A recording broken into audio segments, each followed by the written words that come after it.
सहस्रशीर्षा पुरुषः सहस्राक्षः सहस्रपात् स भूमिम् विश्वतो वृत्वा अस्य तिष्ठद्दशाङ्गुलम्।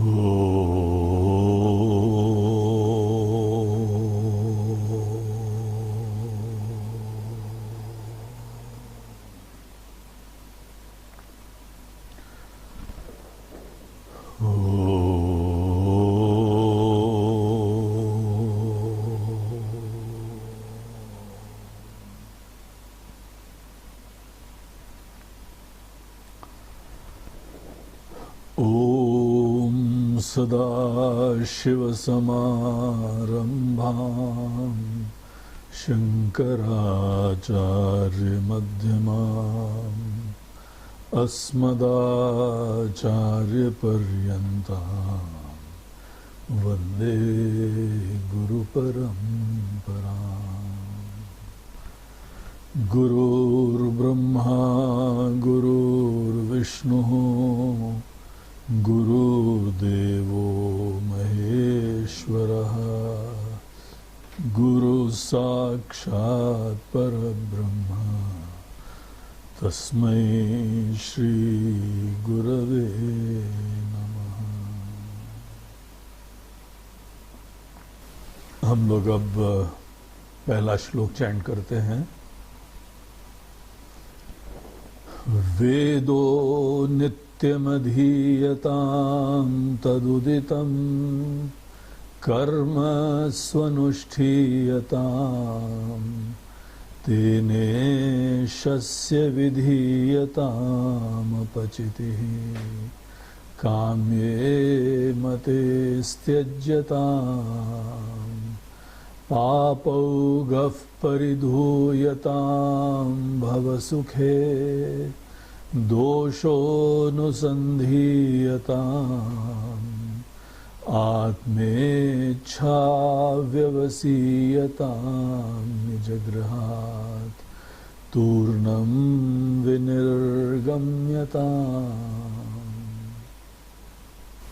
तो पिछले कुछ सत्रों से हम लोग साधना पंचकम के प्रथम 2 सूत्रों के ऊपर विचार कर रहे थे।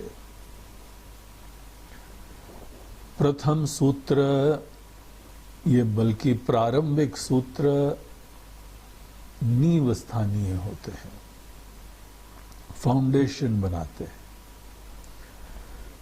और जो भी फाउंडेशन बनाने वाले सूत्र होते हैं वो निश्चित रूप से बहुत महत्वपूर्ण होते हैं। जिन लोगों की यह प्रारंभिक चरण बहुत ही सुंदर और सुदृढ़ हो जाते हैं, उन लोगों की आगे की यात्रा भी उतनी ही अनुकूल और सुंदर सहज हो जाएगी। ये बगैर कारण के नहीं है कि भगवान शंकराचार्य जैसे महान आचार्य अनेकों चीजों की चर्चा करने से पहले यही चीज बताना आवश्यक समझते हैं। हमारे जीवन की ठीक दिशा हो, हमारा लक्ष्य स्पष्ट हो, हमारी प्राथमिकताएं क्लियर हो, और जो भी हमारी प्रारंभिक साधनाएं हैं उसके बारे में हमको उचित क्लैरिटी हो,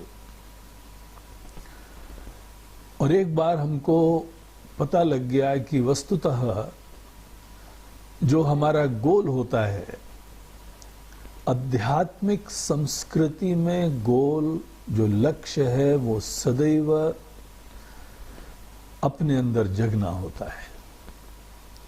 यही समस्त भौतिक संस्कृति से विलक्षण हमारे गोल्स हैं। हम यद्यपि दुनिया में आए हैं, इतनी अद्भुत सुंदर दुनिया देख रहे हैं, लेकिन हमारी प्राथमिकता, हमारा सपना, हमारी प्रार्थना अपने अंदर जगने की है, अपने आप को जानने की है, अपने मन को सुंदर बनाने की है, अपने मूल्य अच्छे बनाने की है। यहां बाहर हमने क्या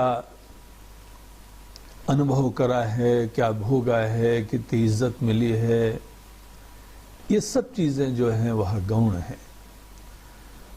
न हमारी सफलता बाहर से जानी जाती है,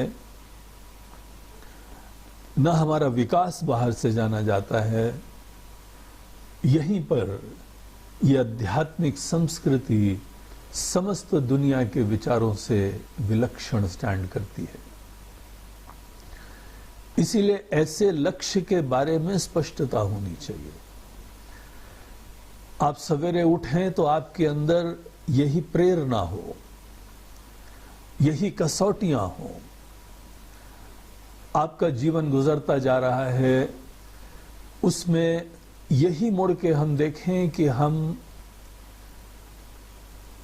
अपने अंदर कितना शांत हुए हैं, विचारवान हुए हैं, समर्थ हुए हैं, एकाग्र हुए हैं, निर्मल हुए हैं। जिस व्यक्ति का मन, जिस व्यक्ति की बुद्धि सुंदर होती जाती है, वो तो किसी भी क्षेत्र में लगेगा, वो क्षेत्र धन्य हो जाएगा। हमको वो शंकराचार्य जी महाराज की एक स्तुति बहुत अच्छी लगती है, जहां वो माता जी का स्मरण करते हैं, उनका भजन करते हुए उनको बोलते हैं कि माता जी, ये आज आभूषण धन्य हो गया क्योंकि आपके शरीर के ऊपर विराजमान है। जिस समय कोई खुद सुंदर होता है, समर्थ होता है, उससे संबद्ध समस्त चीजें सुंदर हो जाती हैं। लेकिन जिस समय हम अपने अंदर कमजोर होते हैं, विक्षिप्त होते हैं, अशांत होते हैं, नासमझ होते हैं, दीन होते हैं, असुरक्षित होते हैं, आप कुछ भी करते रहिए, आपको कोई भी कार्य हो, कोई भी क्षेत्र हो, सब चीजें मुसीबत बन जाएगी। इसीलिए हमको जो वेद लक्ष्य बताते हैं वो सबसे पहले अपने आप को समर्थ बनाने के होते हैं, और अंततः जो सर्वोत्कृष्ट लक्ष्य है वो भी कोई बाहरी दुनिया से संबद्ध नहीं है, अपने अंदर जगने का है। दरअसल जहां पर भी कोई बहुत सूक्ष्म लक्ष्य होता जाता है, वहां पर आपको दिखता जाएगा कि बाहर समझने वाले कम होते जाएंगे। बहुत सुंदर साहित्य है, बड़ी सुंदर कविता है, बड़े सुंदर शेर हैं, बड़ी सुंदर कलाकृति है। ज्यादा सुंदर होता जाएगा तो उसके निखारने वाले, उसको निहारने वाले, उसको समझने वाले उसी अनुपात में कम होते चले जाएंगे। इसीलिए बहुत ज्यादा बाहर का लक्ष्य जो रखता है वो बड़ा सतही, क्षुद्र, छोटे लक्ष्य रखा करते हैं, छोटी बुद्धि होती है।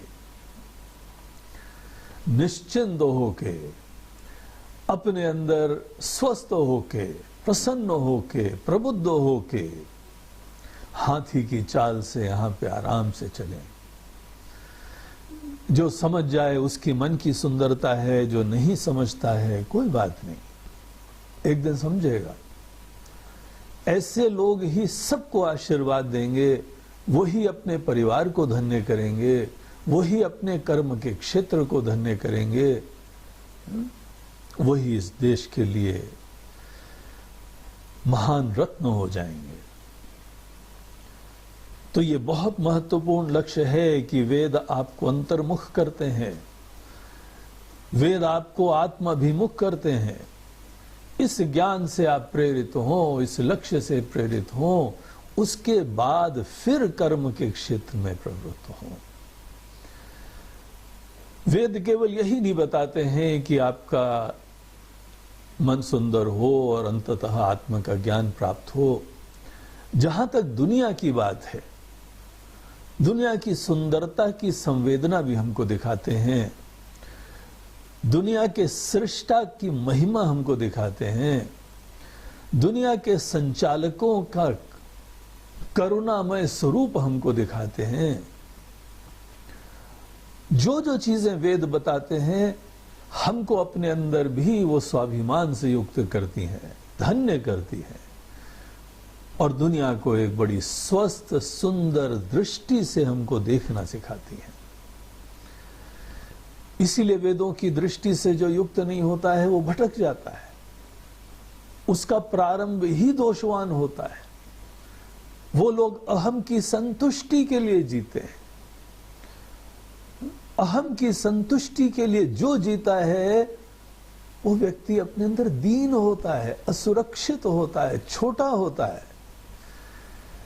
और अगर आपने मान ही लिया है कि आप छोटे हैं, असुरक्षित हैं, तो भगवान भी आपको नहीं बचा सकते हैं। आपका निर्णय हो गया है कि आप बड़े छोटे हैं, असमर्थ हैं, असुरक्षित हैं और उसी के लिए आप जुगाड़ कर रहे हैं, उसके लिए मेहनत कर रहे हैं, उसके लिए सपना देख रहे हैं, उसके लिए प्रार्थना कर रहे हैं। ये समस्त प्रार्थनाएं आपके छोटेपने को दृढ़ करती जाती हैं। इसीलिए बहुत आवश्यक है कि वेदोक्त ज्ञान प्राप्त करने के बाद ही कर्म के क्षेत्र में जाओ।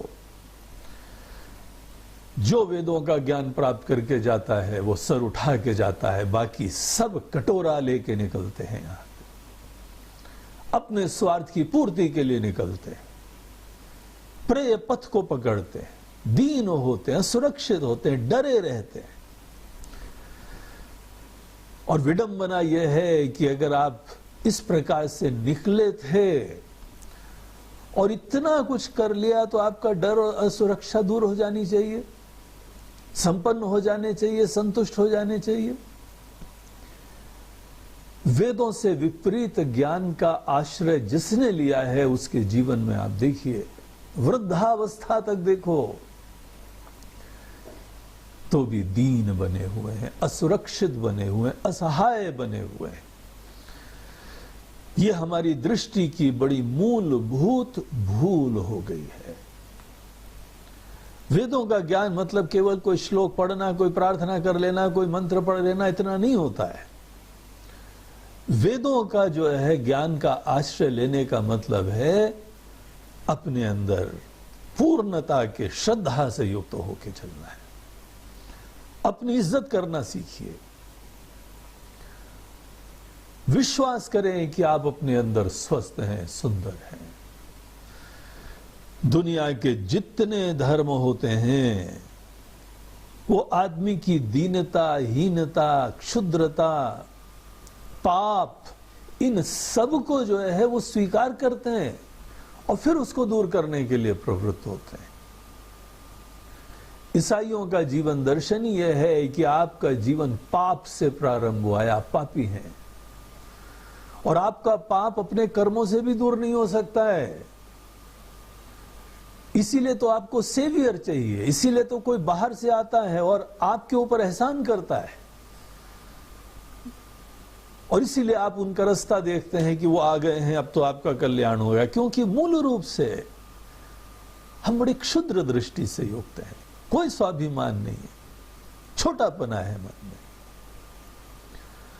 में। मरने के बाद भी ऐसे लोग उनके स्वर्ग में जाते हैं, वहां पर भी हम भगवान से एक थोड़ी होते हैं, आनंद से एक थोड़ी होते हैं, पाप से मुक्त भी नहीं होते। ऐसे अनेकों धर्म, ऐसे अनेकों दर्शन, वो स्वर्ग में जाके जो उनकी पराकाष्ठा है वहां पर भी अछूते की तरीके से दूर रहते हैं,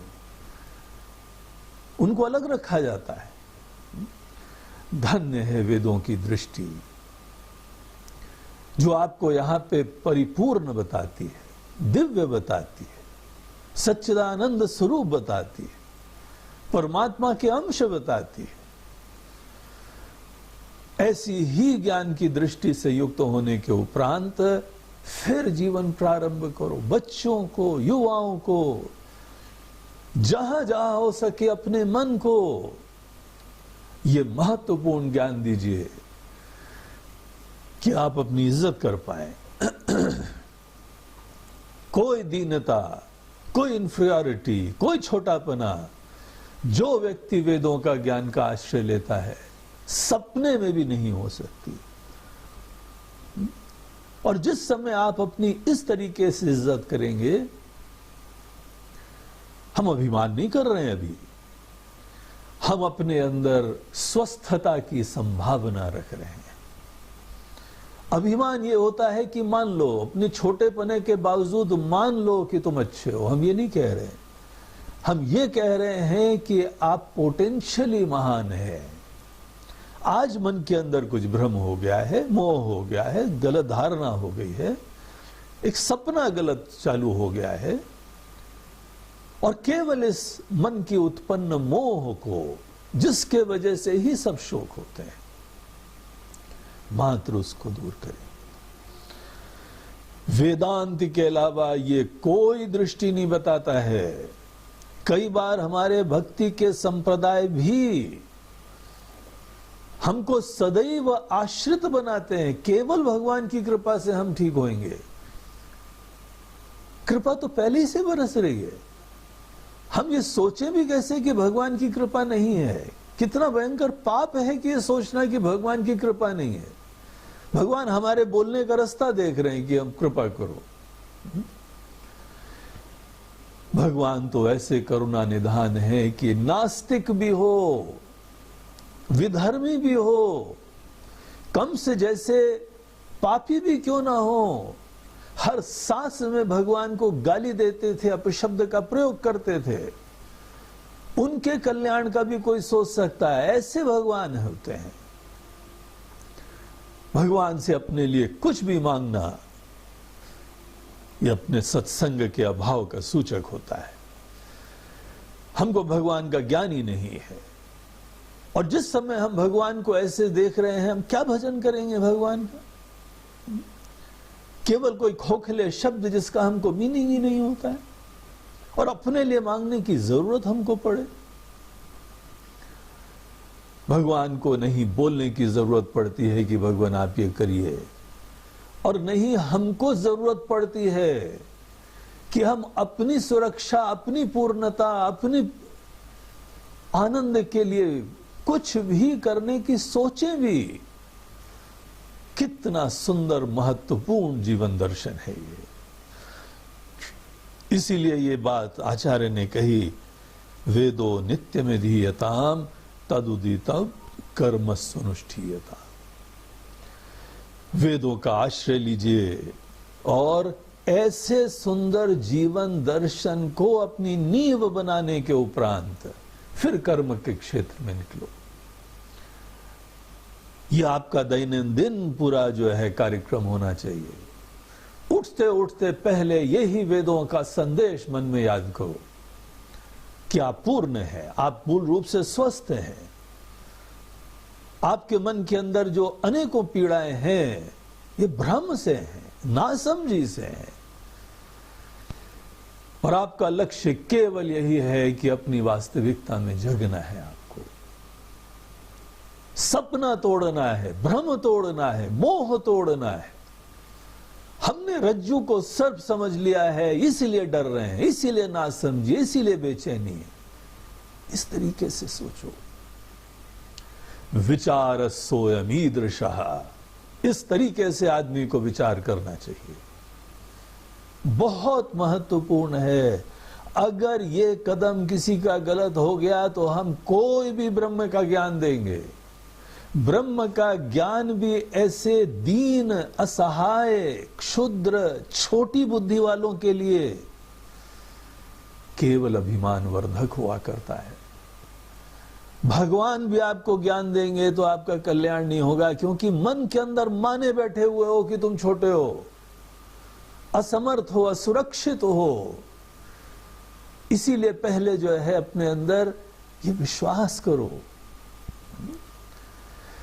अगर आप विश्वास नहीं करेंगे तो आप शोषण के पात्र हो जाते हैं।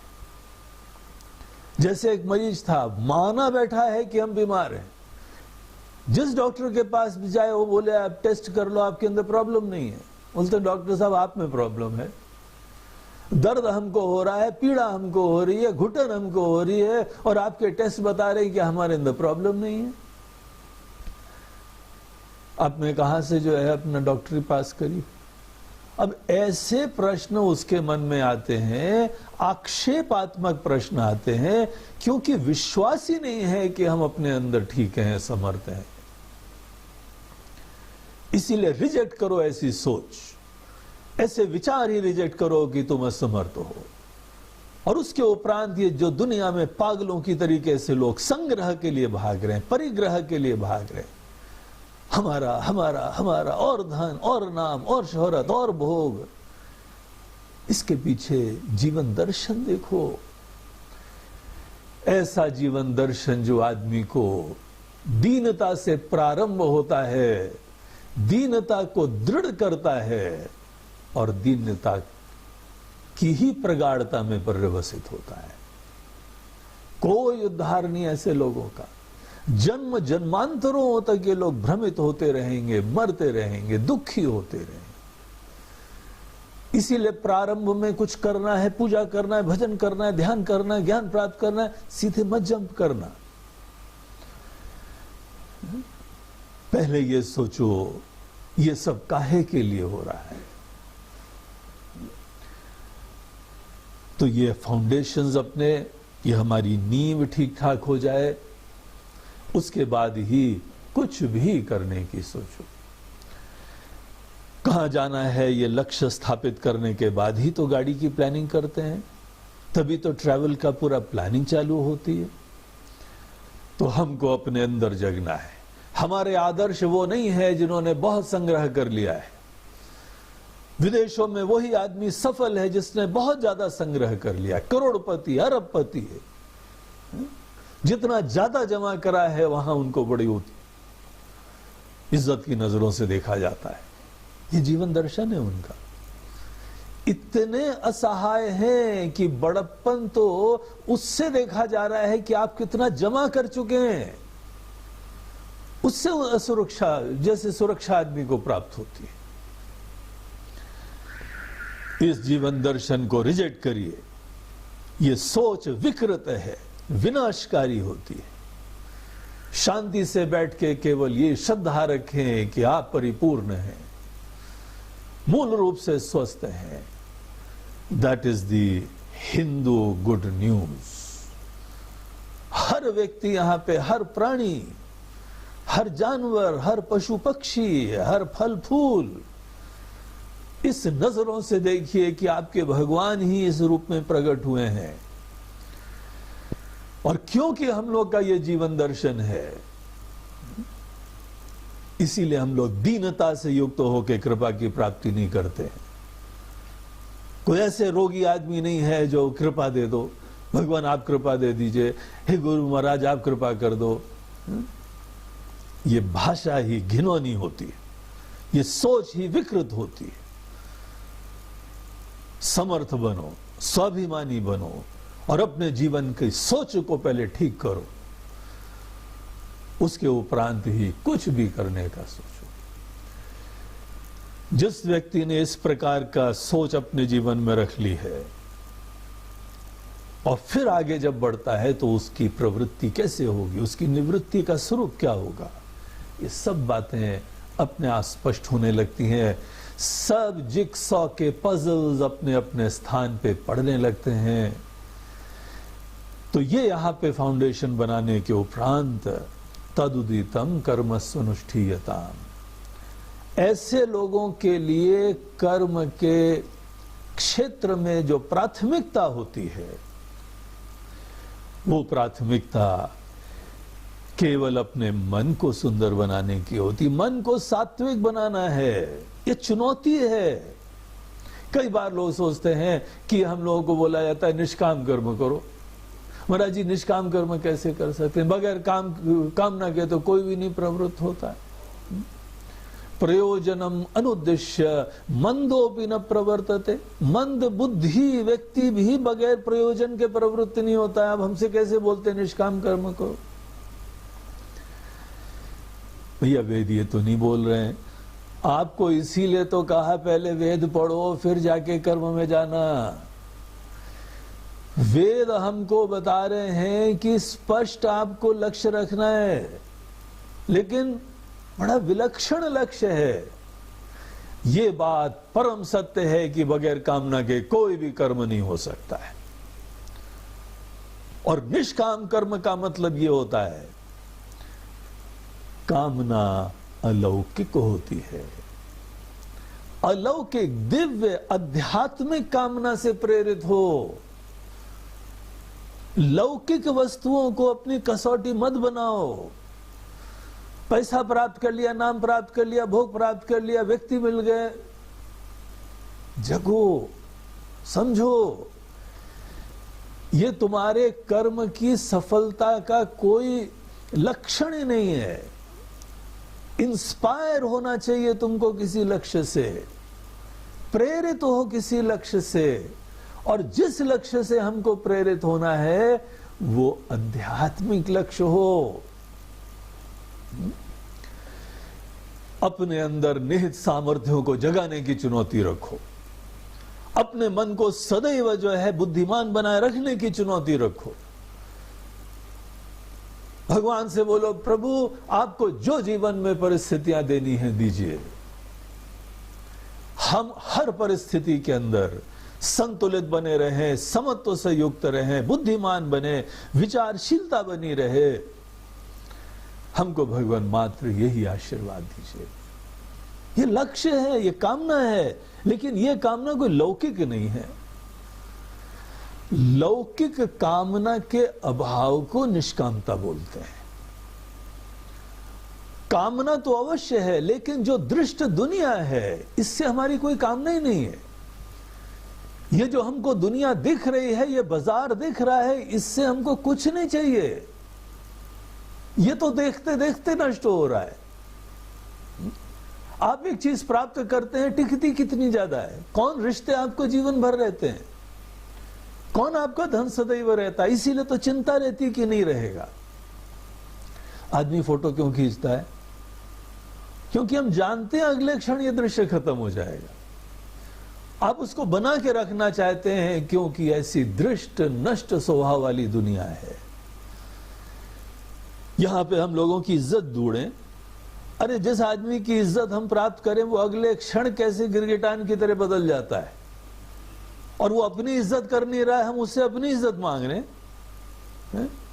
ये परिवर्तनशील दुनिया से संबद्ध जिसका लक्ष्य होता है, वो ज्ञान का अपना खुद ही परिचय दे रहा है। नासमझी की पराकाष्ठा है, मूर्खता की पराकाष्ठा है, मोह की पराकाष्ठा है।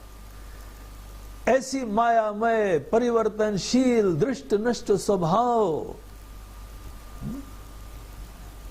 ऐसे शाश्वत रूप से नश्वर, ऐसी दुनिया से हम मांगे कुछ। यहां इसको लक्ष्य समझे। निष्कामता का आशय पहला ये होता है कि आप बाहरी दुनिया से कोई जो है अपना लक्ष्य नहीं रख रहे हैं। लेकिन ऐसा नहीं है कि आप लक्ष्य नहीं रख रहे हैं, आप बहुत हाईली इंस्पायर्ड हैं। अच्छा खिलाड़ी वो है कि हमको स्पिन बॉलर दो, हमको फास्ट बॉलिंग दो, हमको देखना है कि हम फेस कर सकते हैं कि नहीं, हमारे अंदर यह सामर्थ्य है कि नहीं। लहरों के सर्फर्स होते हैं, बड़ी बड़ी लहरें आती हैं, उसमें सर्फिंग करते हैं। उनकी चुनौती अपना बैलेंस रखना है। स्कीइंग करते हैं, हम बैलेंस रख पाए, हम यहां पे ऐसा कार्य कर पाए। जिम्नास्ट होते हैं, वो भी अपने सामर्थ्यों को विकसित करते हैं। कुछ ऐसा ही हमको यहां पे लक्ष्य दिया जा रहा है। जीवन की कोई भी परिस्थिति आने दीजिए। ये हम लोग के हिंदू धर्म के नाम पे अनेकों ये जो चीजें चलती हैं कि हम परिस्थिति बदल लें, भगवान हमारी मनोकामना पूर्ण कर लेना, ये जंतर मंतर पहन लो, ये यहाँ पे नग पहन लो, ये यहाँ ग्रह की सिद्धि कर लो कि आपकी मनोकामना पूर्ण होगी। क्या मनोकामना? संसारी मनोकामना। ये हिंदू धर्म है, ये वेदों के द्वारा बताया हुआ है। ये वेदोक्त नहीं है भैया। ये सब जो है भयंकर मोह चल रहा है चारों तरफ, हिंदू धर्म के नाम से कि अपनी मनोकामना पूर्ण कर लो, अपने स्वास्थ्य ठीक कर लेना, अपने सफलता कर लेना, अपनी दुकानदारी कर लेना, अपनी नौकरी अच्छी कर लेना, अपना प्रमोशन कर लेना और किसी तरीके से अपनी कुर्सी बचा लेना। कैसी दीनता के लक्ष्य हैं ये। ऐसे हमको कोई यहां प्रार्थना नहीं बताई जा रही है, कोई हमको यहां नग शग नहीं पहनने, कोई हमको भगवान को इस प्रकार से प्रार्थना नहीं करनी, भगवान हमारी मनोकामना है इसको आप परिवर्तित कर दीजिए। बहुत ज्यादा प्रार्थना दूसरे के जीवन और कर्म में हस्तक्षेप होता है, भगवान की पूरी प्लान में हस्तक्षेप होता है। भगवान हमको कुछ परसना चाहते हैं, हम बोलते नहीं भगवान हमको ये नहीं, वो परसो। अरे कुछ भगवान को मौका दो, वो क्या करना चाहते हैं, वो क्या देना चाहते हैं, वो क्या आपको अनुभूति दिलाना चाहते हैं। कोई भी भरोसा नहीं भगवान को, कभी कोई कामना नहीं करनी है संसारी। यदृच्छा लाभ संतुष्ट, जो भगवान देते हैं आपकी श्रद्धा उसमें है कि वही उचित है, वही होना चाहिए, क्योंकि ये भगवान से हमको प्राप्त हुआ है। आपके गुरुदेव आपको कोई चीज देते हैं, आप कैसे उसमें अनुकूलता प्राप्त करते हैं, इसमें कल्याण होगा, इसमें अच्छा होगा, क्योंकि उनसे आया है। आपके प्रिय लोग आपको उपहार देते हैं, कि उनसे आया है इसीलिए अच्छा लगता है। हमको जीवन की प्रत्येक परिस्थिति भगवान से प्राप्त हुई है ये सोचते हुए धन्य होना चाहिए। इसीलिए हमारे मन में कोई कामना बाहर की नहीं है, क्योंकि बगैर मांगे ही वर्षा हो रही है, यहां बगैर मांगे ही कृपा बरस रही है। राम रस बरसे मन चातक क्यों तरसे, बूंद बूंद में कृपा हरि की अंबर से बरसे। इस अंबर से, इस आकाश से बरस रही है कृपा। ऐसी सोच रखो, विचार सोयम ईदृशः, ऐसी सोच रखो। इसको बोलते निष्काम। निष्काम चीजों में जो वेदोक्त कर्म का तरीका है, आपको बाहर की कोई कामना नहीं है, आपको भगवान के अच्छे निमित्त बनने की कामना है। भगवान ने आप पे भरोसा करके आपको अपना दूत बना के दुनिया में भेजा है। हम भगवान की विश्वास को सार्थक कर सके, ये चुनौती रखो। जीवन के अंदर कैसे भी उतार चढ़ाव आए, बीमारी आए, असफलता आए, भगवान राम का वह रूप अपने हृदय में रखो। प्रसन्नताम यानगताभिषेकता तथा न ममले वनवास दुखता। बहुत बड़ी इज्जत प्राप्त हो रही है, अंदर हमारा संतुलन इस बाहरी परिस्थिति से बिगड़े नहीं। संवेदना रखो, दूसरों की भावना समझो, लेकिन खुद तुम्हारे अंदर असंतुलन ना हो, यह बहुत आवश्यक है। अगले क्षण ही यहां परिस्थिति बदलती है और पता लगा आपको वनवास जाना पड़ रहा है, सब छोड़ना पड़ रहा है, बगैर कारण के आपको जो है देश निकाला मिल रहा है। रिश्ते नाते, नौकरी धंधा, काम, घर बार, पैसा, सब चीजों से आपको एक क्षण में अलग करना पड़े। जो वेदों के ज्ञान की दृष्टि रखता है, जिसके आध्यात्मिक लक्ष्य होते हैं, उसके लिए कुछ फर्क नहीं पड़ता है। निष्कामता का मतलब है ऐसे अपने अंदर सब्जेक्टिव गोल्स रखिए, चुनौती दो अपने आप को, अनेकों प्रकार की परिस्थितियों में देखो अपने मन को और इसी से अपनी सफलता देखो। जो व्यक्ति अपने मन को विचारवान, संवेदनशील, एकाग्र, बुद्धिमान, सूक्ष्म चिंतन करने में समर्थ, अपने मन को ऐसा बनाता है, उसी ने सत्संग करा है, उसी ने वेदों की ज्ञान की दृष्टि को अपने जीवन में समाविष्ट करा है। वही व्यक्ति यहां पे दिन दुना रात चौगुना कोई भी कार्य करेगा, विकास होता रहेगा, क्योंकि ये आपके हृदय में प्रेरणा है, यही लक्ष्य है, यही सपना है। आपने जो भी जीवन में लक्ष्य रखा है उसमें मेहनत करिए तो आगे बढ़े हैं ना। अब ये अलग है कि ना समझी अपनी मूर्खता में बाहर के लक्ष्य रखे हैं, बाहर भी धन दौलत प्राप्त करके लाए हो, नश्वर माया में ये चीजें भी आप जमा करके ऐसे भी लक्ष्य की सिद्धि कर लेते हैं। लेकिन ये और बात है कि वो सब चीजों के उपरांत भी दीनहीन रहते हैं। अब ये लक्ष्य रखेंगे, इसमें हमारी वृद्धि और तीव्र गति से होती है, क्योंकि ये सच्चाई की तरफ हमारी यात्रा है। और इस तरीके से तदुदितम कर्म सुनुष्ठीयताम, जो वेदोक्त कर्म है ऐसे लक्ष्य से प्रेरित होके। देखिए, जो हम लोग के यंगस्टर्स, युवा लोग एमबीए इत्यादि पढ़ते हैं ना, एमबीए के अंदर एक पढ़ाई होती है जिसमें बोलते हैं कि व्यक्ति को कर्म के क्षेत्र में क्या मोटिवेट करता है, प्रेरक क्या होता है। तो उनकी अनेकों मोटिवेशनल थ्योरीज हैं, और उसमें आपको पता है कि सर्वोत्कृष्ट थ्योरी ये पाश्चात्य देश वाले भी, जो पूरे हमारे सामाजिक ढांचे का जीवन दर्शन जो प्रोवाइड कर रहे हैं, जिसमें सब लोग पागलों की तरह अंध अनुकरण कर रहे हैं, वो लोग भी क्या कहते हैं, उनकी सर्वोत्कृष्ट प्रेरणा क्या होती है। एक विचारक हुए मैस्लो, तो मैस्लो अपनी थ्योरी ऑफ हायरार्कल नीड्स, उसके अंतर्गत वो बताते हैं कि मनुष्य की जो आवश्यकताएं होती हैं उसकी हायरार्की उन्होंने स्टडी करी। सबसे बेसिक क्या होती है, उससे ज्यादा सूक्ष्म क्या होती है, उससे ज्यादा महान क्या होती है, उससे ज्यादा महान, और सबसे महान जो प्रेरणा होती है उसको बोलते हैं सेल्फ एक्चुअलाइजेशन।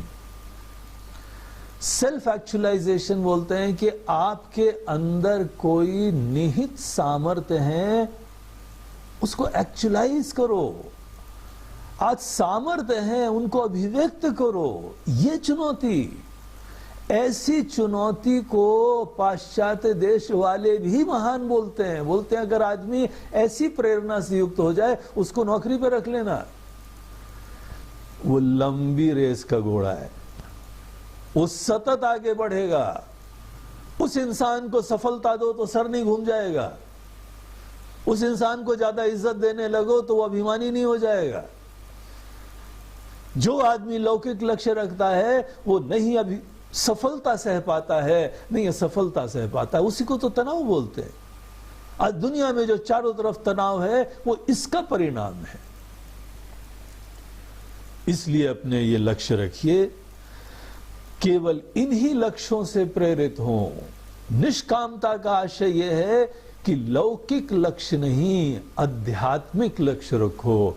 लौकिक कामना नहीं, आध्यात्मिक कामना रखो। अपने विकास, अपने मन को सुंदर बनाने की।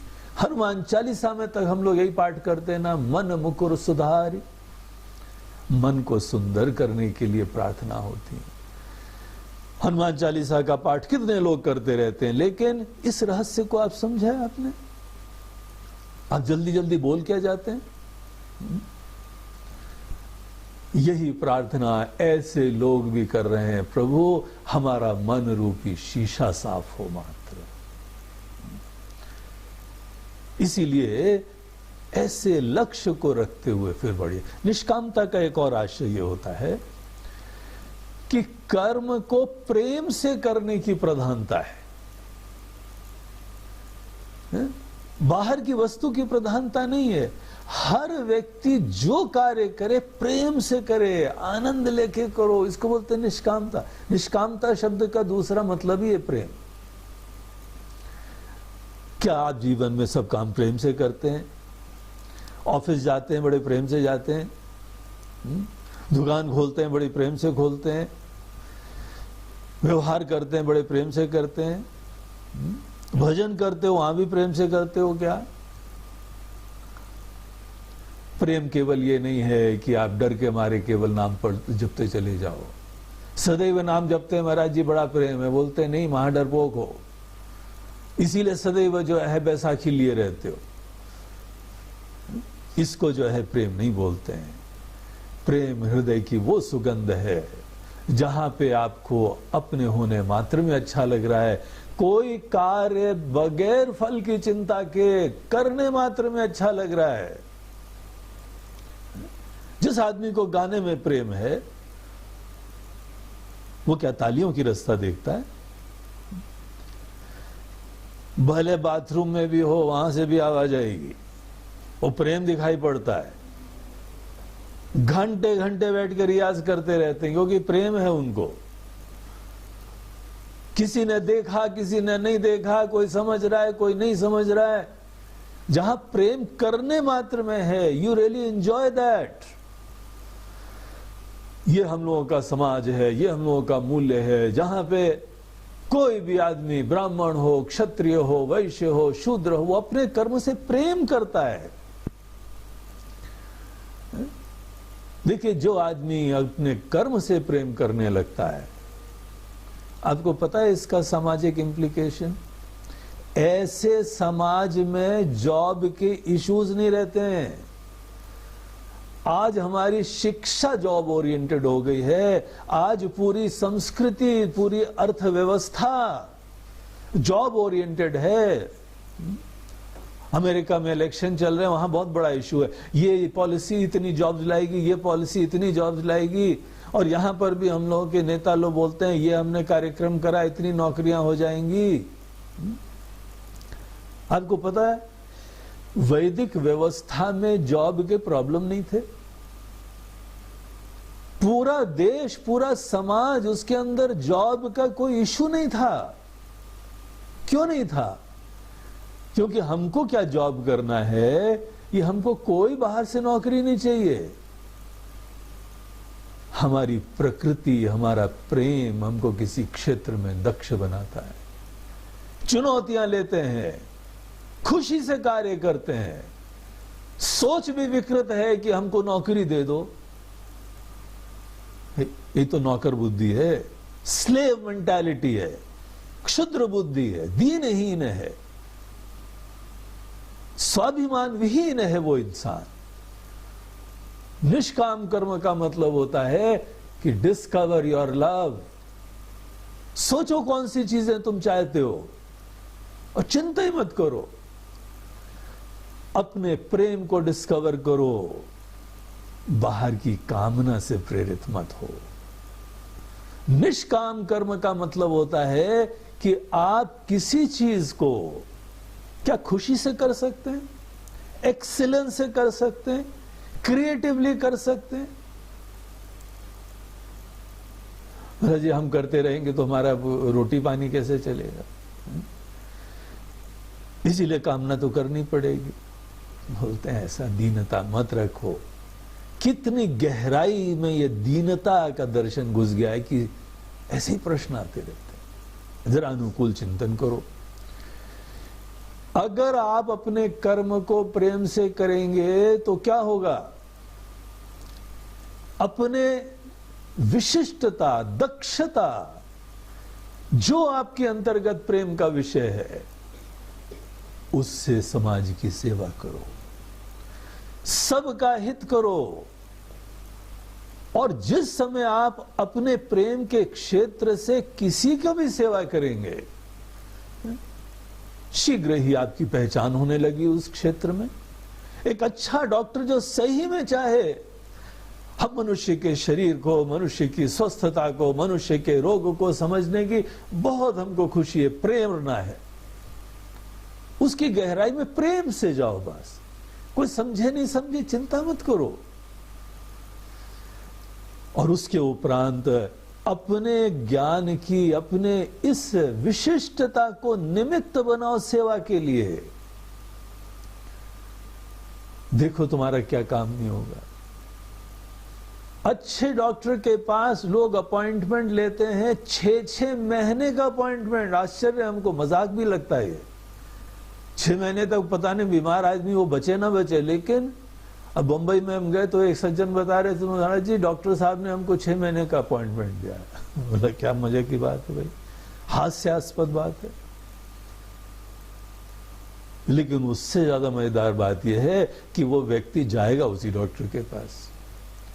एक बार अच्छे समर्थ विशेषज्ञ जो अपने कर्म से प्रेम करता हो, अच्छा इंजीनियर, अच्छा कलाकार, अच्छा डॉक्टर, अच्छा नेता, अच्छा इंसान, अच्छी गृहिणी, अच्छा पति, अच्छा लड़का, जो सही में जो होने में धन्य महसूस करता हो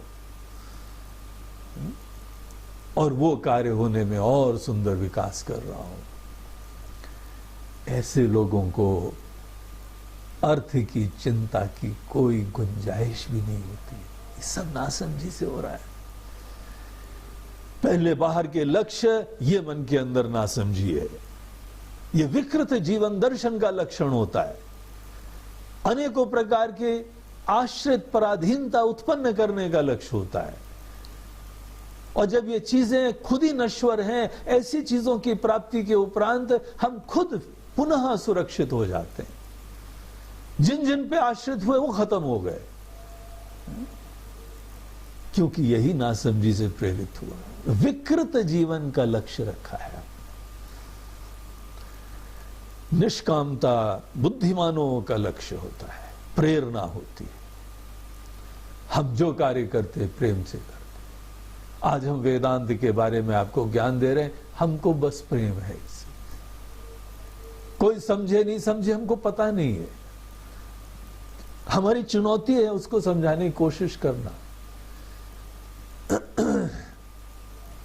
हम ये कार्य कर रहे हैं, हमारे रोटी पानी कैसे चले, हमको चिंता नहीं है। अगर हमारी सेवा अच्छी होगी तो लोग धन्यता से कार्य करेंगे। और यही तो पूरे समाज के निर्माण का, स्वस्थ समाज के निर्माण का तरीका होता है। इसको निष्कामता बोलते हैं। अनेकों पहलू हैं निष्कामता में। बाहरी लक्ष्य का भाव, अपने अंदर प्रेम का अस्तित्व, और बाहर आंख खोल के देखो आपके ऊपर कृपा बरस रही है। देवताओं का ऋण है, ऋषियों का ऋण है, पितरों का ऋण है, सब लोगों की कृपा बरस रही है। यहां पे आपको क्या कामना करनी है? बरसती हुई कृपा का आप उचित प्रकार का रेसिप्रोकेशन करिए। अगर किसी ने आपको कुछ सेवा करी है, आप उससे ज्यादा उसकी सेवा करिए। कामनाएं, सकामता, ये रजोगुण को दिखाती हैं, अज्ञान को दिखाती हैं, विपरीत दर्शन को दिखाती हैं। और ऐसी दृष्टि से आदमी अगर युक्त होकर चलता है, वर्षों गुजर जाते हैं, कोई विकास नहीं होता, बल्कि अभिमान का वर्धन होता रहता है, चिंता होती रहती है, तनाव होते रहते हैं। ये दुष्परिणाम है ऐसी विकृत जीवन दृष्टि का। स्वस्थ अगर जीवन दृष्टि रखनी है, अपनी चुनौतियां अपने मन से संबद्ध करो। अपना कर्म का क्षेत्र अपने प्रेम का कर्म का क्षेत्र रखो। बाहर की दुनिया को परिवर्तनशील समझो, देखो। और जो संचालक हैं, जो बनाने वाले हैं, जो चलाने वाले हैं दुनिया को, इस नश्वर दुनिया से भी आपके ऊपर कृपा की वर्षा कर रहे हैं। नश्वर तो है, लेकिन सुंदरता तो देखो, अद्भुत सौंदर्य है। नश्वर चीजों के साथ कोई आसक्ति नहीं है। ऐसा निर्माता है कि हर पल नवीन है, लेकिन नवीन चीज बनाने के बाद भी उससे आसक्ति करके नहीं बैठते, इसीलिए बदल जाता है। यहां पे जो बनाने वाला है, चलाने वाला है, वो अद्भुत कलाकार है, ज्ञानी है, समर्थ है, सर्वज्ञ है, सर्वशक्तिमान है, सर्वगुण संपन्न है, कलात्मक है, करुणा निधान है। उसी का आप कार्य क्षेत्र देख रहे हैं, उसी की कलाकृति देख रहे हैं। नश्वर है वो ठीक है, लेकिन अद्भुत है। ऐसी दुनिया में हम आए हैं, इसीलिए धन्य होके यहां पर सब चीजों को देखिए। और आपकी कामना केवल इतनी है कि जितनी कृपा आप पे बरसी है, आप उससे ज्यादा कृपा करो, उससे ज्यादा सेवा करो। हम इन बड़ों पे क्या कृपा करेंगे, लेकिन हम जो छोटों पे उन पे कृपा भी करें, असमर्थ है उनकी सेवा भी करें और बड़ों का आशीर्वाद प्राप्त करें।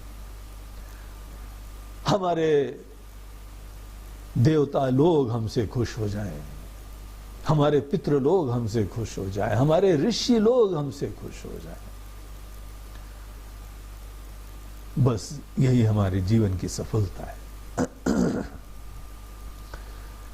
ये हमको अपने जीवन में भी बहुत प्रसन्नता लगी। हमारे समस्त पितृ लोग, बड़े बुजुर्ग लोग बड़ी प्रसन्नता अनुभव करते हैं कि ये देखो हमारे कुल का कोई व्यक्ति इस प्रकार से इस ज्ञान में समर्पित है। हमारे गुरु, हमारे संत लोग, जहां जहां अनेकों संत लोग, इतना स्नेह, आशीर्वाद, प्रसन्नता उनकी होती, हमारा जीवन सफल हो जाता है। सब कुछ हमको मिल गया इनकी प्रसन्नता से। और देवताओं की कृपा तो बरस रही है, उसका तो हम कुछ भी किसी भी प्रकार से ऋण चुका ही नहीं सकते। धन्य है, कृतज्ञ है। वेदों की जो दृष्टि प्राप्त करता है वो धन्य हो जाता है। यही सत्संग है। सत्संग प्राप्त करने के बाद केवल हम आसन कर लेते हैं, प्राणायाम कर लेते हैं, प्रार्थना कर लेते हैं, यज्ञ कर लेते हैं, मंत्र जप लेते हैं, धन्य हो कि नहीं हो, ये बताओ मूल रूप से। असुरक्षित व्यक्ति के किसी इच्छा की पूर्ति के लिए जो भी करा जाता है वो संसारी है, वो वेदों की दृष्टि नहीं है। तो निष्काम कर्म के लिए हमको प्रेरणा मिलती, स्वाभाविक दर्शन है। निष्कामता नेचुरली इनकलकेट हो जाती है। हम दुनिया में निकलते हैं, कोई कामना नहीं हमारे अंदर, तो भी यहां पे लौकिक कामनाओं के अभाव में भी एक्सीलेंस रहता है। हर चीज सुंदर होती। मधुराधिपते अखिलम मधुरम। ऐसे भगवान जो भी करते हैं अच्छा करते हैं, क्योंकि सदैव हमारी चुनौती ही है अपने मन को सुंदर बनाना, कर्म को सुंदर बनाना, भावना को सुंदर बनाना। तदुदितम कर्मस्वनुष्ठीयताम। तो ये चर्चाएं हमने पहले भी करी थी, अभी फिर से हमने इसके कुछ अन्य पहलू, अनेकों प्रश्नों के दृष्टिकोण से हमने इसका समराइजेशन करा। एक चीज यहां हम और आपको शेयर करना चाहेंगे, वो ये है कि कर्म स्वनुष्ठीयताम, कर्म का हमको अनुष्ठान करना चाहिए। आपको पता है कर्म क्या होता है? हाथ पर हिलाना कर्म नहीं है। सवेरे से शाम घर से निकलते हो, रात तक अनेकों काम करते रहे, आपके बही खाते में एक भी कर्म का एडिशन नहीं होता है कई बार, आपको पता है। और आखिर हम लोग जानते ही है ना, ये बैल, ये खच्चर, ये घोड़े इतना काम करते दिखाई पड़ते हैं, खेत जोतते हैं, पहाड़ पे ले जाते हैं, हमको सामान ले जाते हैं, लेकिन ये कर्म योनि ही नहीं है, ये कर्म करते ही नहीं है। तो केवल पसीना बहाना, केवल हाथ पैर चलाना, केवल ऑफिस चले जाना, केवल जो है व्यवहार कर लेना, ये शायद कर्म ही नहीं हो रहा है। इसीलिए भगवान कृष्ण गीता में बोलते हैं कि अर्जुन, किम कर्म किम अकर्मेति कवयो पितृ मोहिता तत्ते कर्म प्रवक्ष्यामि यज्ञात्वा मोक्षस्य शुभात्। अर्जुन, क्या कर्म होता है, क्या कर्म होता है, ये आपको पता है? ये कवि, ये बुद्धिमान, अनेकों लोग दुनिया के बुद्धिमान भी हैं, हम देख रहे हैं, कुछ भी नहीं जानते कर्म क्या होता है। कर्म कर ही नहीं रहे अभी तक। इसलिए हम तुमको बताते हैं, यहां पे संकल्प लेते हैं भगवान कि हम तुमको बताएंगे अर्जुन, कर्म बोलते किसको है। कर्म बोलते हैं जिस समय आप संकल्प पूर्वक कुछ नवीन चीज अपनी तरफ से करने की जिस समय प्रवृत्ति करते हैं। देखिए, एक कर्म होता है कि हम प्रोग्राम हो गए, कंडीशनिंग हो गई, संस्कारित हो गए। संस्कारित होके, प्रोग्राम होके, आदतों से युक्त होके, हमारी लाइक्स डिसलाइक्स हो, हमारे राग द्वेष हो, हमारी वासना हो, हमारी सोच ही जो है ब्रेन वॉश कर दिया जाता है। जैसे आतंकी लोग होते हैं ना, उनके ऐसे ब्रेन वॉशिंग कैंप्स होते हैं। उसमें क्या होता है, आदमी को एक पर्टिकुलर सोच से युक्त होकर कर्म करने के लिए प्रेरित कर दिया जाता है, उसके बाद कोई सोच नहीं। ऐसे कर्म जिस समय आप केवल आदत से, संस्कार से, वासना से, राग द्वेष से जब प्रेरित होकर कर्म करते हैं, प्रेरित होकर हाथ पैर हिलाते हैं, दिन भर मेहनत करते हैं, वो कर्म नहीं होता है। जानवर भी तो यही करते हैं ना, प्रोग्राम्ड है ये। प्रोग्राम्ड कोई भी जो है कार्य, अभिव्यक्ति, प्रवृत्ति, प्रवृत्ति मतलब कर्म। आप आगे बढ़ के जब कोई कार्य करते हैं उसको बोलते हैं प्रवृत्ति। हमारी कोई भी प्रवृत्तियां अगर आपकी आदतों से है, आपकी वासनाओं से है, आपके कोई भी जो है वह कंडीशनिंग है, आप प्रोग्राम्ड हो गए। उसके बाद हाथ पैर हिलाना कर्म नहीं होता है। इनफैक्ट अगर आप अपने अंदर कोई भी संकल्प नहीं करें तो भी आपकी गाड़ी वही करती रहेंगी। इसी कई लोगों को मिलो, सालों बाद भी मिलो, वैसे ही तरीके, वैसे ही आदतें, वैसे ही स्वभाव, सब का सब वैसे का वैसा है, कुछ परिवर्तन नहीं होता है। संस्कारों के, स्वभाव के अधीन होके जिस समय आदमी कार्य करता है, कोई नवीन चीज नहीं होती। कर्म बोलते हैं जिस समय आप अपनी स्वतंत्रता का आश्रय लेते हुए संकल्प पूर्वक अपने स्वभाव से विलक्षण, संभवतः मेजॉरिटी में ऐसे ही होना चाहिए, आपने कोई चीज नहीं करी। प्रोग्रामिंग है तो उसमें आपकी विशिष्टता नहीं है, प्रोग्रामर की विशिष्टता है। हमारा कंप्यूटर अगर चल रहा है, इसमें सॉफ्टवेयर बना हुआ है, इसमें हमारी क्या विशिष्टता है?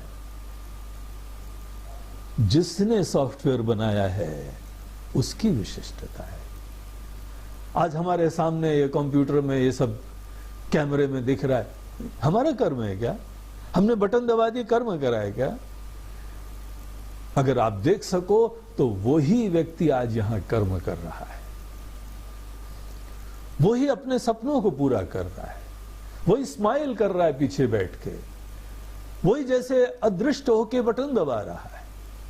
अनेकों लोग जो हैं कठपुतली की तरीके से उसके हाथों पे नाच रहे हैं।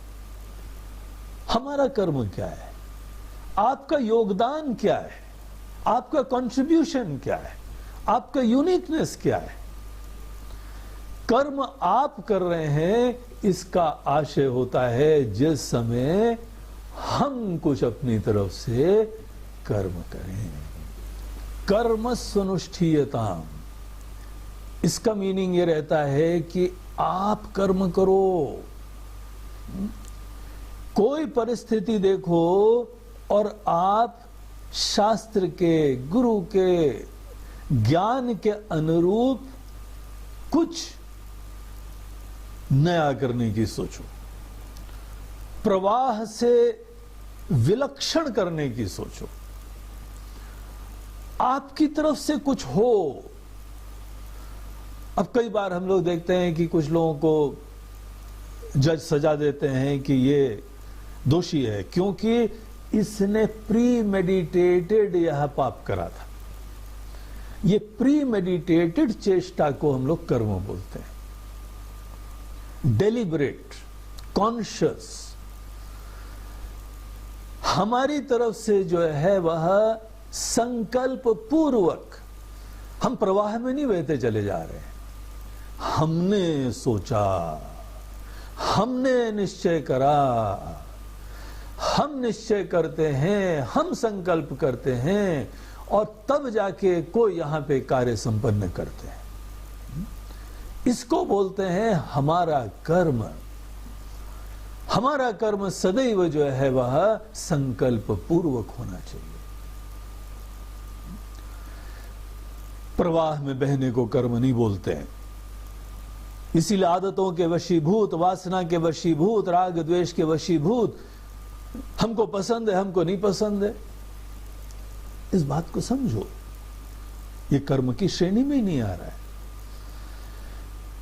और अगर हम इसी प्रक्रिया में दूसरे को पीड़ा देते रहते हैं तो पाप जरूर मिलता जाएगा। कुछ लोगों का हमको स्नेह भी प्राप्त हो जाएगा, लेकिन हमारा कोई कर्म नहीं है। जानवर ही पूंछ हिलाता है तो लोग उसके सर पे हाथ फेरते हैं, हमको प्रेम मिलने लगता है, लेकिन हमारा कोई कर्म का विशिष्टता नहीं हुई है। कर्म से मन निर्मल होता है, कर्म से मन की शुद्धि होती है। योगिनः कर्म कुर्वन्ति संगम त्यक्त्वा आत्मशुद्ध। ये अनासक्त होके, दुनिया से निश्चिंत होके, अपने मन को सुंदर बनाने के लिए, सात्विकता को बढ़ाने के लिए, मन मुकुर सुधारी करने के लिए, इस लक्ष्य से प्रेरित होते हुए, सदैव समत्व रखते हुए, सदैव धर्माचरण करने के लिए, भगवान के निमित्त बन के जीवने के लिए हम संकल्प पूर्वक मेहनत करते हैं। वह हो गया है, ये कर्म नहीं है। ऐसे लोग सदैव आश्चर्यचकित होते हैं, महाराज जी भगवान की कृपा हो गई, ये भी देखो हो गया, वो भी हो गया। अरे भैया वो तो तुम्हारे देखने से पहले ही हो रहा था, सदैव हो रहा था, अच्छा तुम देखने लगे, लेकिन तुम कर्म कब करोगे? तो देखिए कर्म किसको बोलते हैं। इसीलिए हम लोग के वहां ये परंपरा है कि जब पूजा करें, जब यज्ञ करें, जब अनुष्ठान करें, पहले आप संकल्प लेते हैं। शुभे शोभने मुहूर्ते आद्य ब्रह्मणः द्वितीय परार्धे श्वेतवरा, अभी पूरा संकल्प करते हैं। आज के दिन इस देश में, इस काल में ये व्यक्ति ये निश्चय करता है कि हम ये कार्य करेंगे। सदैव कर्म संकल्प पूर्वक होता है। संकल्प पूर्वक मतलब का ये नहीं आपको सदैव हाथ में पानी और फूल लेके ये पूरा बात करनी, ये कॉन्शियस हो जाओ, ये आदत का समावेश करो, जग जाओ। संकल्प हमको देश, काल, पात्र, लक्ष्य, साधन, इन सब में जगाता है। आप जगिए, आप ये हैं, समर्थ हैं, ऐसे व्यक्ति हैं, ऐसे लक्ष्य से प्रेरित हैं, ऐसी अनेकों कृपाओं से युक्त हैं, इस देश में हैं, इस काल में हैं, और आपने ये निश्चय करा है कि हम जो है वह अपने मन को सुंदर बनाएंगे, अपने मन को सात्विक बनाएंगे, अपने मन को सदैव हम प्रसन्न बनाए रखेंगे, विचारवान बनाए रखेंगे, धन्यता से, कृतज्ञता से युक्त होंगे, ऐसा लक्ष्य रखो और ऐसे लक्ष्य से संकल्प पूर्वक प्रवृत्त हो। इसको बोलते हैं कर्म। कर्म स्वनुष्ठीयताम। कर्म एक बार आप करने लगते हैं डेलिबरेट चेष्टा करने लगते हैं, कॉन्शियस एफर्ट करने लगते हैं, प्रवाह से भिन्न कोई चेष्टा करने लगते हैं। उसके उपरांत फिर पाप कर्म आते हैं, पुण्य कर्म आते हैं। पाप वो आदमी होता है जो अपने अंतर्गत वेदों की दृष्टि से युक्त नहीं था और इसीलिए अपने स्वार्थ से प्रेरित होके अपने स्वार्थ की सिद्धि के लिए बाकी सबके प्रति इनसेंसिटिव होके मात्र अहम की संतुष्टि करने के लिए प्रवृत्त होता है। ऐसे लोग जहां चले जाते हैं वो पीड़ा देते हैं। इतने स्वार्थ से युक्त हैं कि शिकवे शिकायतें रहते हैं, सदैव रोना धोना रहता है और आकृष्ट होके, क्षुब्ध होके, इनसेंसिटिव होके ऐसे लोग दूसरे को पीड़ा ही देते थे। रावण का यही व्यक्तित्व था। अपने स्वार्थ की पूर्ति के लिए किसी को मारना है, खत्म करना है, शोषण करना है, बलात्कार करना है, कोई चिंता नहीं, क्योंकि हमारी इच्छा की पूर्ति हो रही है। जड़ हो जाता है। जब हम अपने स्वार्थ से प्रेरित होते हुए बाहर जड़ हो जाते हैं तो ये पाप कर्म होते हैं। और जिस समय आप धन्यता से, संवेदना से, सेंसिटिविटी से, सुंदर जीवन दर्शन से, कृतज्ञता से युक्त होके सबके जीवन में आप कुछ डिफरेंस लाना चाहते हैं। कमियां हैं सब में, गलतियां भी करेंगे, नासमझी भी करेंगे, लेकिन आप कोशिश करो बुद्धिमत्ता से, धीमे धीमे आपकी सन्निधि में आने के उपरांत सबके जीवन में आशीर्वाद हो जाए। आप जिस राह से निकल जाओ सबके जीवन में कृपा हो जाए। जब हमको खुशी दूसरे की खुशी से मिलने लगती है, तत्सुख सुखित्वम, दूसरे के सुख से हमको सुख मिलता है, तब बोलते हैं ये पुण्य कर्म है। ये भी आदत वशात नहीं होना चाहिए। आदत वशात भी हो सकता है। हमने प्रोग्रामिंग कर दी किसी बच्चे के अंदर ऐसी बोलने की, ऐसी आदतों की, इसीलिए जहां पर भी जाता है अच्छे बोलता है सब लोग। ये प्रोग्रामिंग वाला कार्य कर्म नहीं होगा। कर्म सदैव इंटेलिजेंट होता है, डेलिबरेट होता है, कॉन्शियस होता है। इसीलिए संस्कारों से मुक्ति नहीं होती है, ज्ञान से मुक्ति होती है। संस्कार एक फाउंडेशन है, लेकिन अगर संस्कारों के बाद आदमी खुद पर्सनली इन्वॉल्व नहीं होता है, उसमें इंटेलिजेंटली इन्वॉल्व नहीं होता है, तो कर्म ही नहीं करता है। हम कुत्ते को भी ट्रेन कर देते हैं, डॉग ट्रेनर्स आते हैं, वो बड़ी ओबीडियंस से काम करते हैं, तो भी हम जानते हैं ना ये कर्म योनि नहीं है। केवल आदत से हमने बच्चे को युक्त कर दिया, प्रार्थना करा दी, मंत्र पढ़ा दिया, अभी कर्म नहीं चालू हुआ है। जिस दिन वो आदमी अपनी स्वतंत्रता का प्रयोग करके कोई कार्य करता है, तब कर्म करना चालू करता है। इसीलिए आप कर्म करना, देखिए कर्म करने की स्वतंत्रता की प्राप्ति का प्रथम कदम होता है। हम मुक्त जो है वह केवल तत्व ज्ञान से बाद में नहीं होते हैं, ये मुक्ति का प्रारंभ है। कर्म करने की स्वतंत्रता ही मुक्ति का प्रथम चरण होती है।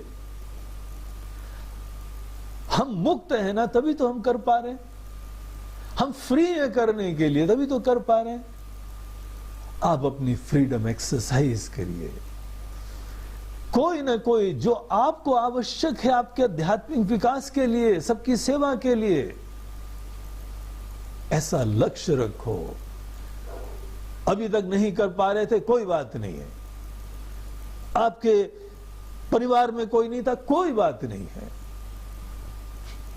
आपकी देखा देखी में अब कोई नहीं था, कोई बात नहीं। आप तो कर सकते हो, आप तो नवीन चीज ला सकते हो।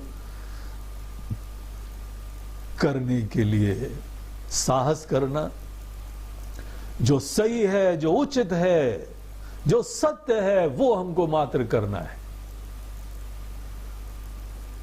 और देखिए भगवान कैसे मदद करते हैं। अगर जो धर्म है, जो उचित है, जो सही है, वो करने का सोचो, उसके अंदर अपना ही बल होता है। सत्य में जयते, सत्य में खुद ही सामर्थ्य होता है विजय की प्राप्ति का। लेकिन हमको विजय की कोई चिंता नहीं है, हमारा लक्ष्य नहीं है बाहर का मात्र सफलता, हमारा गोल तो आध्यात्मिक है। सजग रहो, ध्यान रखो। तो तद उदितम कर्म स्वनुष्ठीयता, थोड़े दिन एक आदत बनाओ, बगैर सोचे लक्ष्य रखे कोई कर्म में मत बढ़ो। आंखें बंद करो 2 मिनट, मन ही मन सोचो ये चुनौती है, ये लक्ष्य है, ये करने योग्य है और हम मेहनत करेंगे। पहले किसी ने करा है, नहीं करा है, हमने भी पहले करा है, नहीं करा है, दैट इज जस्ट इमटेरियल। इस परिस्थिति में यह करने योग्य है। कोई बीमार हो गया है, आज तक नहीं बीमार था, अब इस परिस्थिति में हमें उसकी सेवा करके उसको स्वस्थ करना है, ये संकल्प लो, मेहनत करेंगे हम। और जिस समय आप अपना भरोसा रखते हैं, सच्चाई का ध्यान रखते हैं, महानता, धर्म, उसका ध्यान रखते हैं, देवता भी, भगवान भी उसी की मदद करते हैं, संत लोग उसी पे आशीर्वाद देते हैं। तो आगे बढ़ो, दिन भर जो भी कार्य करना है सदैव जो है प्रोग्रामिंग से मत करो। वो आपके लिए बेइज्जती समझना, छोटापना समझना, वो डर है, वो जड़ता है। सदैव सुंदर नवीन कार्य करने के लिए प्रेरित हो, कर्म करो, कर्मस्वनुष्ठीयता। तो इस प्रकार से ये एक सूत्र है, बहुत इसमें सुंदर गहरे पहलू हैं। और जो इसने थोड़ा बहुत सत्संग करा है उसको एक एक शब्द की गहराई दिखाई पड़ती है। हम आगे ही नहीं बढ़ पाते हैं, हमको अनेकों जो है शास्त्रों की, संतों की सब बातें याद आ रही हैं। एक और चीज बताने की इच्छा होती है कि स्वनुष्ठीयता, जो करना बहुत अच्छा करना, अनुष्ठान बहुत अच्छा होना चाहिए, वही आपकी चुनौती हो। यही निष्कामता का लक्ष्य है कि जो हम करेंगे, I will give out my best. प्रेम से करेंगे, खुशी से करेंगे, दिल से करेंगे, निश्चिंतता से करेंगे। पहले कर पाए, नहीं कर पाए, आदत थी, नहीं थी। अब कई तो कोई ऐसे लोग बोलते हैं ना, ये बचपन से ही करते आ रहे हैं, उनको पता नहीं है, वो ये बोल रहे हैं कि हम प्रोग्रामिंग के अंदर बद्ध हैं, हम स्वभाव के अंदर निहित हैं और नवीनता का अध्याय आज तक चालू नहीं करा है। वो high time you grow up man, अब तो बड़े हो जाओ, अब तो कुछ स्वतंत्र हो जाओ, अब तो कुछ कर्म करो, कर्म स्वनुष्ठीयताम। तो इस पहलू पे हम लोग थोड़ा सा अगली बार और चर्चा करेंगे, फिर आगे बढ़ेंगे। इस तरीके से इस बार हम लोगों ने पुनः तद उदितम कर्म स्वनुष्ठीयताम पे कुछ और चिंतन करा। बहुत महत्वपूर्ण है, इसीलिए हमारा मन रुक जाता है और गहराई से बताने की इच्छा करता है, क्योंकि ये आपके जीवन में क्रांति ले आएगा, वास्तविक नींव बनाएगा। और निश्चित रूप से भगवान शंकराचार्य जी जैसे लोगों का ये प्रसाद बहुत कल्याणकारी होगा। इसके साथ ही इस बार का ये उद्बोधन हम समाप्त करते हैं। ओम पूर्णमदः पूर्णमिदं पूर्णात् पूर्णमुदच्यते पूर्णस्य पूर्णमादाय पूर्णमेवावशिष्यते। ओम शांति शांति शांति। हरि ओम श्री गुरुभ्यो नमः। हरि ओम नमः पार्वती पतये हर हर महादेव। नर्मदे हर, बोलो गंगा मैया की जय।